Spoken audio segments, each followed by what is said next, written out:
अस्सलाम वालेकुम, मैं हूँ शांति। उम्मीद करती हूँ कि आप बिल्कुल ठीक होंगे। बात करेंगे पाकिस्तान और वेस्ट इंडीज़ के दरमियान 3 टी20 मैच की सीरीज़ है। पहला मैच आज खेला गया और उस पहले मैच में ही एक ऐसी हिकमत अमली अपनाई गई कि जो एक ओपनर था, मतलब 3 ओपनर्स ही आपने टॉप ऑर्डर में डाल दिए और उसके बाद जब नीचे वाले बैटर्स को देखते हैं, तो जो मोहम्मद हारिस वन डाउन खेले थे, टॉप ऑर्डर बैटर के तौर पे, वो आके छठे नंबर पे आ रहे हैं।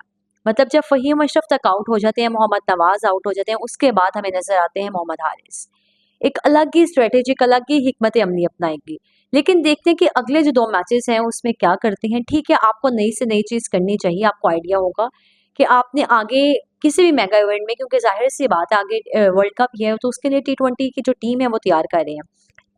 लेकिन उसमें भी एक तरीकाकार है कि आपने बांग्लादेश की सीरीज़ में साहिबजादा को 2 मैचेस में बिठाया, आखिरी वाले मैच में आपने उनको चांस दिया और उसके बाद आपने इस वाले मैच में जो पहला मैच खेला गया, उसमें आपने तीनों बल्लेबाज़ों को, मतलब जो टॉप ऑर्डर के बल्लेबाज़ हैं, आपने तीनों को ही चांस दे दिया। और उसमें साहिबजादा ने भी अच्छा स्टार्ट दिया कि उन्हें शॉट्स भी लगाई शुरू में आके, जो कि आपकी टीम भी आपसे मांगती है या फिर वैसे भी टी20 क्रिकेट की एक रिक्वायरमेंट है कि अगर आप शुरू में आके स्लो खेल रहे हैं, अगर पिच मुश्किल है, कंडीशन मुश्किल है, तो वहाँ पे आपकी ज़रूरत है कि आप जो है आके पावर हिटिंग भी करें। और खैर साहिबजादा जो हैं जल्दी आउट हो गए, 14 रन ही बना पाए थे। लेकिन साइम अयूब ने आज बहुत अच्छी क्रिकेट खेली शुरू से ही। 38 बॉल्स में 57 किए उन्होंने। अच्छी क्रिकेट नजर आई उनकी जानिब से। जो हम बातें कर रहे थे बांग्लादेश के खिलाफ जब मैच थे, तब भी साइम जो थे जल्दी आउट हो रहे थे, तब भी रन्स नहीं बना पा रहे थे। लेकिन आज वाले मैच में उन्होंने भी कुछ संभल के क्रिकेट खेलना चाहिए।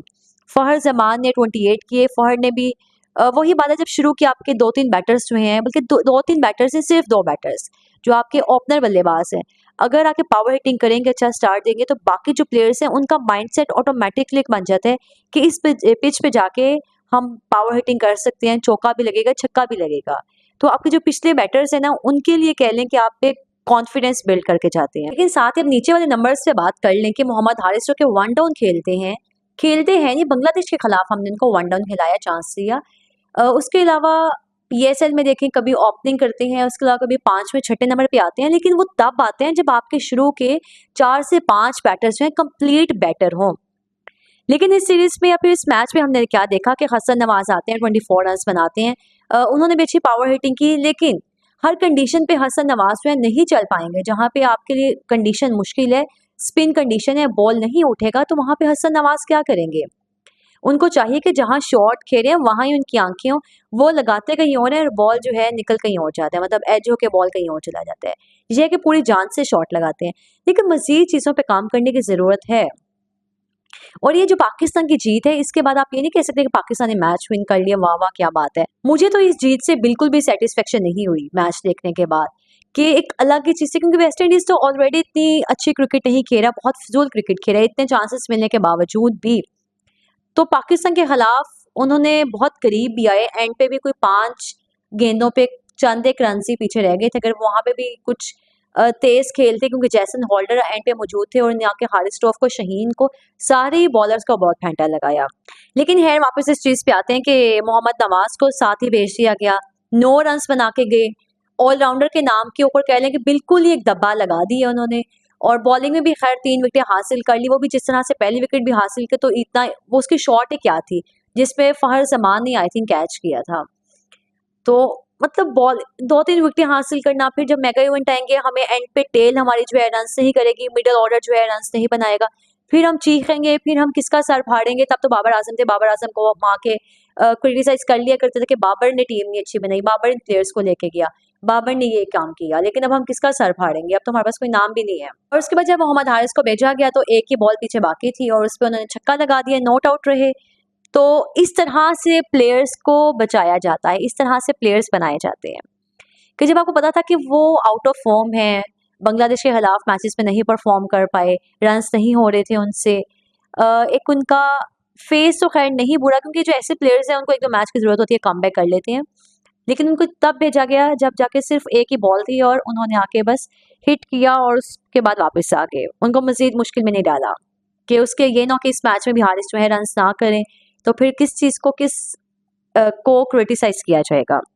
फ़हीम अशरफ ने 15 किया, लेकिन ऐसी ज़रूरत नहीं, आई थिंक समझ से बाहर है कि हम क्यों कंप्लीट बैटर्स हमारे पास। अगर हम देखें इस पूरे टीम में फ़खर, साहिबजादा, साइम, हसन नवाज, आज जितने बैटर्स ने खेले या हारिस, और वो भी हमने इनको स्प्रेड करके रख दिया, हमने इनको साथ साथ नहीं भेजा।